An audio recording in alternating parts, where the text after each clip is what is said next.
Agora com a aula 2, princípios e conceitos gerais sobre paleontologia.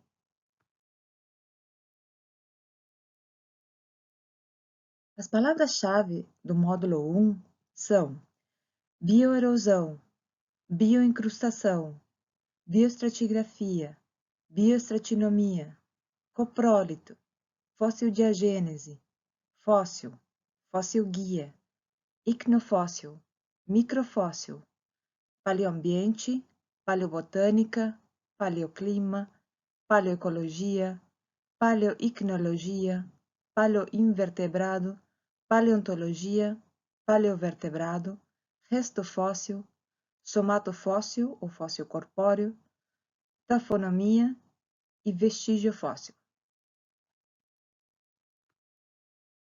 A paleontologia é uma ciência que fica bem na interface entre a biologia e a geologia.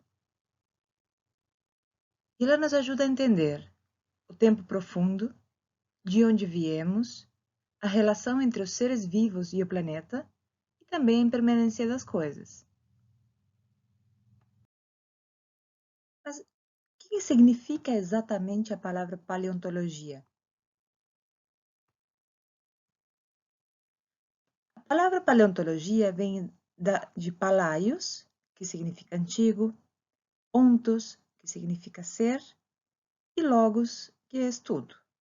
Então, paleontologia é o estudo dos seres antigos. A palavra foi cunhada pelo zoólogo e anatomista francês Ducrotay de Blainville, em 1825. Então, a gente sabe que a paleontologia é o ramo da ciência que se dedica ao estudo dos restos ou vestígios deixados por organismos antigos, que são denominados fósseis. E fóssil vem da palavra fossilis, que significa extraído da terra. Curioso é que no início, quando essa palavra começou a usar, não significa apenas, não tinha esse vínculo com os seres vivos, restos ou vestígios de seres vivos. Podia ser usado para qualquer coisa que fosse extraída da terra. Por exemplo, uma pedra, um minério. Mas o que é um fóssil exatamente? Fósseis, então, são restos ou vestígios de organismos do passado. Se a gente olha a fotografia da esquerda, nós vemos uma concha. Mas é uma concha realmente? Ou é uma marca deixada por ela? É um molde da concha? Na realidade, é um molde que ficou na rocha onde a concha já foi soterrada. Mas a concha depois foi dissolvida, então temos um vestígio, na realidade. Vemos a forma daquele organismo, daquela concha, mas não temos a concha em si. Já do lado da direita, nós temos um resto. Temos os ossos preservados. Temos fósseis restos. Então, nós temos dois grandes grupos de fósseis, restos e vestígios. Os restos é quando partes de um organismo ficam preservadas, sejam partes duras, mais comumente, ou partes moles, eventualmente, muito eventualmente. E os vestígios é quando temos evidências indiretas do organismo. Podem ser impressões, moldes, ou também pode ser evidências das suas atividades. Por exemplo, pegadas, tocas, coprólitos, gastrólitos ou mesmo ovos. Vamos ver alguns exemplos de restos agora. O mais comum é se preservarem as partes duras, porque afinal de contas, elas já são mineralizadas. Por exemplo, os ossos, eles são de fosfato de cálcio. As conchas, de carbonato de cálcio. Então, é o que mais comumente fica preservado. Agora, se vocês olharem na imagem mais da esquerda, vocês conseguem ver que além dos ossos, tem toda a impressão, toda a marca de como que era o corpo. Então, teve alguma preservação das partes moles. O mesmo no peixe, no canto inferior direito. Mas o mais comum é se preservarem apenas as partes duras. E mesmo isso aí também é difícil de acontecer, como a gente vai ver na próxima aula, no final dessa aula e na próxima aula. Então, os vestígios são evidências indiretas. A gente pode pensar nesses vestígios como comportamento fossilizado, porque qualquer atividade que o organismo faz, ele pode deixar marcas, e essas marcas podem ficar impressas nas rochas. Por exemplo, na figura do canto superior esquerdo, nós temos um bloco de rocha cheio de galerias. Essas galerias foram feitas por crustáceos, que não se preservaram, mas as suas marcas, das suas galerias, das suas atividades, ficaram impressas na rocha. Outro exemplo de comportamento fossilizado ou de produto das suas atividades, dos seres antigos, são as fezes fossilizadas. Como dá para ver nessa figura aqui embaixo, essas fezes fossilizadas são chamadas de coprólitos. A gente viu nas palavras-chave no início. Copro vem de fezes e lito, rocha. Então, esses são os dois grandes grupos. Bem simples, né? Restos e vestígios. Agora, quando a gente olha para essa concha aqui, é um resto ou um vestígio? Na realidade, tem as duas coisas. Temos uma concha, que é um resto, e temos também várias perfurações, toda a concha é perfurada. Essas perfurações são produto da ação de esponjas. A típica marca deixada por esponjas que devem ter usado a concha como substrato. Temos também incrustação ali por outros organismos. Então, uma combinação. Isso aqui é um resto ou vestígio? De novo, temos o resto da folha, mas temos também icnofósseis, que são vestígios de insetos, da atividade de insetos. Então, alguns insetos, um ou mais, se alimentaram dessa folha e ficou a marca aqui. Isso é interessante porque os insetos, eles são difíceis de serem preservados, eles têm um baixo potencial de preservação. Então, muitas vezes o que se sabe deles é a partir desses icnofósseis. Então, icnofósseis é o termo que se dá aos fósseis de vestígios. E aqui é resto ou vestígio? Na realidade, temos as duas coisas. Por exemplo, temos conchas, que é conchas originais, e temos também, aqui como aponta essa seta aqui da direita, molde externo. Temos uma impressão 3D, a gente chama de molde. A concha devia estar ali, ela deve ter se preservado, mas na hora de quebrar, fragmentar a rocha, então ficou apenas o molde.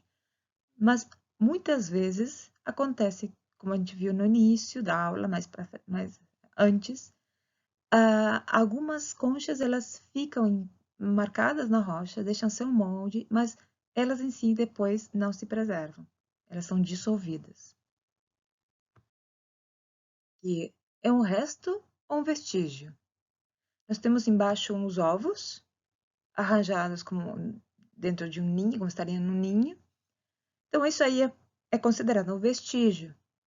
Ao mesmo tempo, na fotografia de cima, nós temos um ovo, uma parte de um ovo, e dentro tem um embrião. Então, aí já pode passar a ser considerado, então, E o coprólito, a gente viu que, então, é um vestígio, é um icnofóssil. Aqui nós temos, na figura de cima, um coprólito de tubarão de 270 milhões de anos. Agora, dentro de um coprólito, nós podemos ter também restos de outros organismos. Inclusões, por exemplo, escamas de peixe, fragmentos, pequenos ossos, fragmentos de plantas, esporos. E nesse caso, nesse trabalho de uma pesquisadora que fez doutorado na URGS, hoje professora na Federal de Rio Grande, eles encontraram, também orientada pelo professor Schultz, eles encontraram ovos de parasitas dentro das fezes. Então, esse limite entre resto e vestígio nem sempre é tão simples. Mas como que tudo isso foi parar na rocha? Aqui nós temos exemplos de crinoides, aqui nós temos ossos. Como que tudo isso aí foi parar na rocha? Hoje nós conhecemos, sabemos bem como esse processo da transferência de um resto, um vestígio do mundo vivo para a rocha. Isso aqui nós vamos ver melhor na próxima aula. Agora, imaginem quando não se sabia nada de paleontologia e se olhavam aqueles fósseis. Então, se faziam várias interpretações que hoje a gente acha engraçadas, mas na realidade, com o conhecimento da época, eram coisas que provavelmente nós pensaríamos também assim. Então, tem muitas lendas de folclore de diferentes lugares que tem a ver com os fósseis que estão presentes nesses lugares. Uma delas é do folclore inglês, da Idade Média, em que tinha a lenda que a Santa Hilda, fundadora dessa abadia que está no canto da esquerda, ela teria transformado as cobras em pedras. Por quê? É um lugar onde não tem cobras, mas está cheio dessas conchas aqui como tem à direita. Mas se vocês olharem, nós temos uma concha e na extremidade nós temos uma cabeça com boca ou olhos. Mas isso aí, na verdade, foi criado, foi talhado. Essas cobras petrificadas de Santa Hilda, está representada aqui na figura do meio, com a abadia numa mão, a cobra petrificada na outra, a cobra viva no chão. Na verdade, são conchas de organismos que existiram no passado, que não tinham nada a ver com cobras, eram moluscos. Mas como não existem hoje, era mais fácil pensar, era relativamente fácil pensar que poderiam ser cobras. Como eram coisas tão diferentes, eles também muitas vezes se atribuíam poderes curativos e eram usados os fósseis para fazer medicamentos. Aí tem muitas lendas, por exemplo, a lenda do grifo, um corpo metade de águia, metade de leão, que pode ser, alguns acreditam, que a sua origem tenha sido a descoberta de fósseis de Protoceratops, que está representado aqui nessa fotografia da direita. Então, imagine encontrar restos fósseis, ossos de seres completamente diferentes daquilo que é conhecido. Então, é fácil atribuir é fácil entender como muitas lendas podem ter vindo daí. Lendas de dragões, por exemplo. Mas então, hoje nós sabemos que a fossilização é a ação de um conjunto de processos físicos, químicos e biológicos que operam no ambiente deposicional. A fossil-diagênese é o efeito do processo de diagênese das rochas sedimentares sobre os bioclastos nelas incorporados. Então, da mesma maneira que um sedimento vira rocha sedimentar, através da compactação, de todos os processos depois diagenéticos, um fóssil que está ali contido sofre os mesmos processos, está sujeito aos mesmos processos e vira, então, um fóssil. Agora vamos considerar uma situação hipotética. Vamos imaginar um costão rochoso que tem 800 mexilhões por metro quadrado. Um chute, eu sei, mas pode ser. Vamos considerar também que esses mexilhões vão viver por 2 anos. Isso significa que em 10 anos nós teríamos 4.000 fósseis potenciais de mexilhões. Em 1.000 anos, 400.000. E milhões de anos. Que tal? Ou seja, é claro que nem tudo que viveu vai deixar um fóssil. Qualquer tendência, olha essa praia. Essa cor meio azulada em algumas partes, isso aí são cascas de mexilhões. Os mexilhões morreram, foram abertos, sofreram decomposição das partes moles e as partes duras ficaram sob a ação das ondas, sendo também queimadas pelo sol, pisoteadas. Então, a tendência é que eles sejam destruídos. com essa destruição, nós temos a liberação de elementos na água, de nutrientes, que vão servir de alimento para novas gerações. Então, a fossilização, na realidade, é a exceção que foge à regra. O normal nós temos, por exemplo, no mar, temos o fitoplâncton aqui na esquerda, que o zooplâncton herbívoro vai consumir. O fitoplâncton pode morrer, o zooplâncton pode morrer, tem os produtos da excreção do zooplâncton.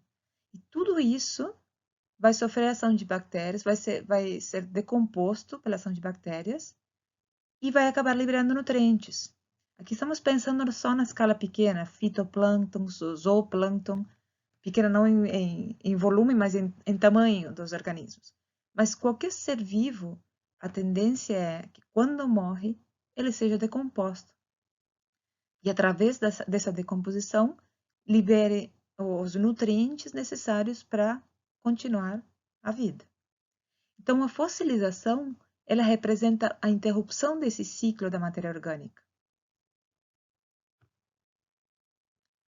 E nós vemos a exceção, então a fossilização é um evento raro. Fica claro, então, que apenas uma ínfima proporção dos organismos é que fica preservada depois como fóssil. Agora, quem tem mais chances de passar para a posteridade e fossilizar? Quando a gente olha aqui um costão, voltando para o nosso costão rochoso, o que nós temos aqui? Temos de tudo. Temos, por exemplo, mexilhões. A gente já viu que mesmo eles tendo partes duras, a concha, as duas valvas, elas são bastante frágeis.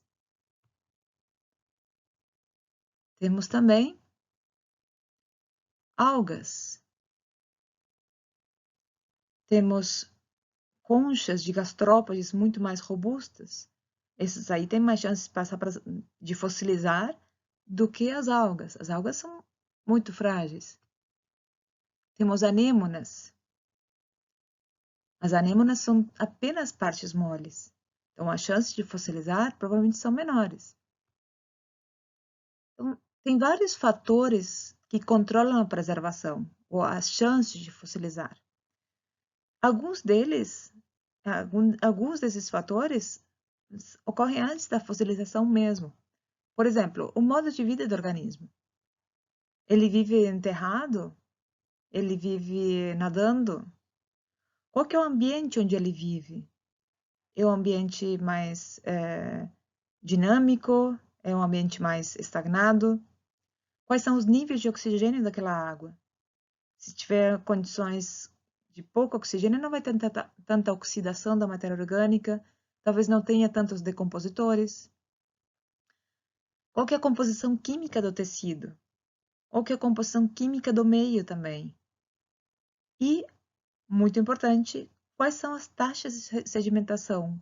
Quanto que pode ter de soterramento no local? Agora, o fato de alguma coisa, algum resto ser soterrado, não significa que ele vai fossilizar. A fossilização vai depender da natureza das águas que percolam naquele substrato, da ação de agentes erosivos, vulcanismo, eventos tectônicos, ou até metamorfismo. Por exemplo, algo pode chegar a fossilizar, mas depois, exposto a muita pressão e temperatura, aquele resto vai se transformar completamente e não vai ficar nada. Agora, algumas perguntas comuns, já que a gente está numa aula de introdução ao tema de paleontologia. Existe uma idade mínima para ser fóssil? Na realidade, quanto a isto, não há um consenso. Alguns dizem que tem que ter mais de 1000 anos, outros que tem que ter mais de 10.000 anos. Mas isso aí é arbitrário. Na realidade, qualquer resto ou vestígio de seres vivos antigos, independentemente da idade, é importante, porque nos fornece informação sobre tempos passados. Outra pergunta bastante frequente: qual que é a diferença entre arqueologia e paleontologia? Arqueologia envolve qualquer evidência pretérita ligada à história da humanidade, até em torno de 2 milhões de anos. mas tem que ser evidência diretamente vinculada à ação humana. Então, fósseis de humanos, ou também fósseis de atividades de humanos, restos de fogueiras, artefatos. Todo o resto, por exclusão, é objeto da paleontologia. Aqui nós temos um exemplo de uma escavação arqueológica. Nós temos os artefatos ali e restos de construções também passadas. Para finalizar a aula, a gente vai ver então as subdivisões da paleontologia. Então, como toda ciência, ela tem subdivisões, e no caso da paleontologia, nos dividimos ela em 4 grandes grupos. Um é a paleozoologia, que então lida com os macrofósseis de animais, sejam invertebrados ou vertebrados, então tem os paleoinvertebrados e paleovertebrados. Aqui estão representados, então, por uma concha, no lado um paleoinvertebrado à direita, e à esquerda um crânio de vertebrado, que vocês vão conhecer melhor depois com o professor Schultz. E na paleobotânica se trabalha com macrofloras, então folhas, lenhos, frutificações. Aqui nós temos na fotografia à direita os troncos de mata, da região de mata, no interior do estado. E aqui nós temos a folha fossilizada, à esquerda. A micropaleontologia é aquela que estuda os microfósseis. Micro e nanofósseis são aquelas coisas minúsculas que precisam de lupa binocular ou microscópio para serem estudados. Então, isso que tem em comum a micropaleontologia, porque esses micro ou nanofósseis, eles podem ser muito variados. Eles podem ser de moneras, protistas, animais, vegetais ou fungos. Pode ser grãos de pólen, esporos. Tudo aquilo, a gente separa os microfósseis em função da sua composição, geralmente em silicosos, calcários e de parede orgânica. Aqueles de parede orgânica, como os grãos de pólen e esporos, fazem parte de uma outra subdisciplina, que é a palinologia. E, por último, a paleoicnologia é aquela que estuda os icnofósseis, ou seja, os vestígios, ou aquele comportamento fossilizado. Na fotografia da esquerda, nós temos pegadas de vertebrados, e na fotografia da direita, nós temos a trilha deixada por um invertebrado, e se teve a sorte dele, o organismo que fez a trilha, ter fossilizado junto, mas isso aí é a exceção. Normalmente se tem apenas as pegadas. Para finalizar, então, terminamos com essa frase do paleontólogo George Simpson, que diz: a caça aos fósseis é de longe o mais fascinante de todos os esportes. Nele, a gente acha incerteza, excitação e todo o arrepio do jogo de azar, sem nenhum dos aspectos negativos dele. No próximo morro, pode estar enterrada a grande descoberta. Além do mais, o caçador de fósseis não mata, ele ressuscita. Obrigada.